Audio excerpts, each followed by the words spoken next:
Hey there, hero. It's David H. Lawrence the 17th, and I'm just wrapping things up here as I'm getting ready to head to Vegas for WovoCon.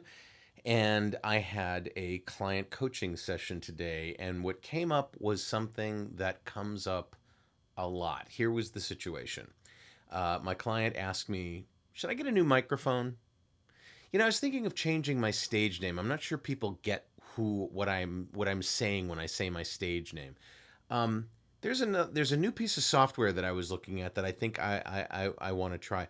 What about my computer? Should I? And I was imagining in every single case, is her microphone require? Is it malfunctioning? Does it require being replaced?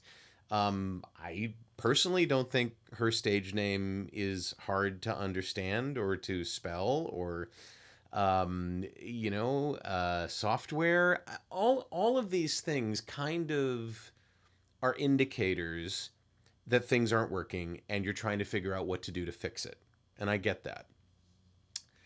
But I think the danger is that we sometimes give ourselves tasks just because there's time to do time to do something, and you want to fill that time. There's a phrase that goes, in terms of human beings, the job will expand to fit the time you allot to it. So if you give yourself 2 weeks to do something, it's funny how the job will take 2 weeks. If you give yourself 2 days or 2 hours to do something, it's amazing what you can get done given the time. So I think the inverse is that, if things aren't working out as well as we like, if things aren't as successful as we'd like them to be, surely something needs to change. It's not necessarily I need more information. It's not necessarily I'm looking in the wrong places. It's not necessarily I haven't quite dialed in the process yet. What it is, okay, I'll fix it by changing out the tool that I'm using, or I'll fix it by changing how I think people perceive me. We tend to sometimes give ourselves tasks that aren't going to fix the problem and are actually going to take up the time needed to really analyze what the situation is and to look at the fundamental causes of what's going on and fix it if you can. Here's where the real problem is. Sometimes we're trying to fix something that we can't fix. We don't have enough information. We don't know how. We don't know where to go find the right tools to use or the right things to use. We are trying to fix something that we don't have control over. We don't, a great example is I'm not getting enough auditions or I'm not getting booked enough, right? We don't have control over those things. You have what you have, and you can certainly open up more avenues for possibilities, and you can, tweak your processes and your skill set so that you're better positioned to potentially book. But you can't just make a change like your stage name or your microphone and think that's going to be the solution to a problem you can't control.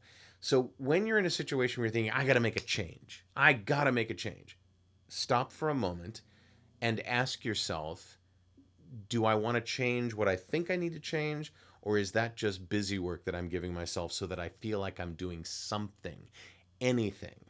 That something, anything isn't really valuable. It really isn't. It's like you really want to be laser focused on what you're going to do to change. For example, as I've mentioned a couple times, I'm going to be changing my gear, how I do things, and I'm doing it for a very specific reason. I want to look better on camera. I'm going to keep working at it until I look my best. That's not going to help me book more. It's not. A casting director couldn't care less what I look like on camera. I care what I look like on camera because I want to look great for you. But a casting director isn't going to go, oh, yeah, it's too bad he used that slate gray background instead of a blue or green dull background. Yeah, I would have booked him otherwise, or I would have said that they should book him, but no, that's not going to, that doesn't happen. I'm doing it for specific reasons. I want to look as professional as I possibly can. It's not so that I book more. It's not so that I get more opportunities, more audition opportunities. So again, the bottom line for this video is if you feel like you need to make a change, make sure that the action that you take to make that change is valid for the change that you're trying to make, that it's going to actually have an effect and it's not just busy work that you set up for yourself. Because, man, I see people spinning their wheels all the time thinking, why isn't this working? I'm doing all these things to make things better. Why isn't this working? So, hope that helps. And I wonder if you found yourself doing that recently, in the past. Have you stopped doing that? Do let me know in the comments below. I'd love to know what you think about this whole idea of when you have an issue, really try to figure out what will work, what will make a change. And even if you need to make a change at all, you know? So many things, so many balls up in the air, right?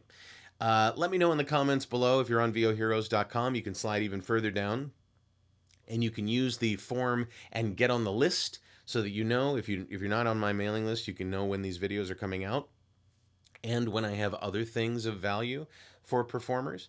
And I'd love to be able to take care of you and help guide you in your performance career.